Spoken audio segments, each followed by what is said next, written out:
ஏன்னா கிட்டத்தட்ட பார்த்தீங்கன்னா மற்றவங்களெல்லாம் வெளியில் இருக்கிறவங்களெல்லாம் வெளியேற்றப்பட்டவர்கள் வெளியேறுகிறவர்கள் எல்லாம் அடைக்கணும்னு சொல்லிட்டு 6 பேர் சொல்றாரு. Sengottaiyan, Velumani, Thangamani, Anbazhagan, Natham Viswanathan, C V Shanmugam. அதில் இப்போ சமீபத்தில் வந்துட்டு துரை கருணா என் நண்பர் தான், அண்ணா திராவிட முன்னேற்ற கழகத்தில் ஆரம்பகால உறுப்பினர். அவர் என்ன சொல்றாரு, கலந்து கொண்ட அந்த 2.5 மணி நேரம் அந்த சந்திப்பு நடந்துச்சான் எடப்பாடி பழனிசாமிக்கு இந்த தலைவர்களுக்கு முடியும்.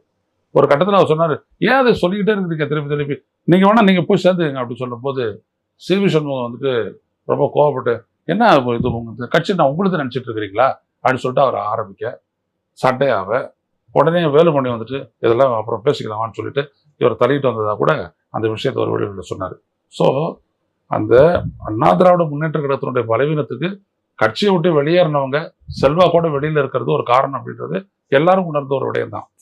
இப்போ 2019 டிடிவி தினகரன் 22 லட்சம் ஓட்டு வாங்கினார் அப்படின்னா அது அதிமுக ஓட்டு தான் இல்லையா?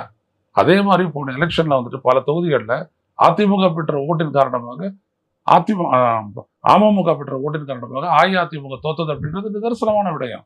அதுக்கப்புறம் இப்போ நடந்த மக்களவை தொகுதியில் ஓபிஎஸும் சரி டிடிவி தினகரனும் சரி கணிசமான ஓட்டு வாங்கினாங்க. அந்த 2 இடங்களையும் அதிமுக டெபாசிட் எடுக்குது, 2,000 சின்னம் டெபாசிட் எடுக்குது.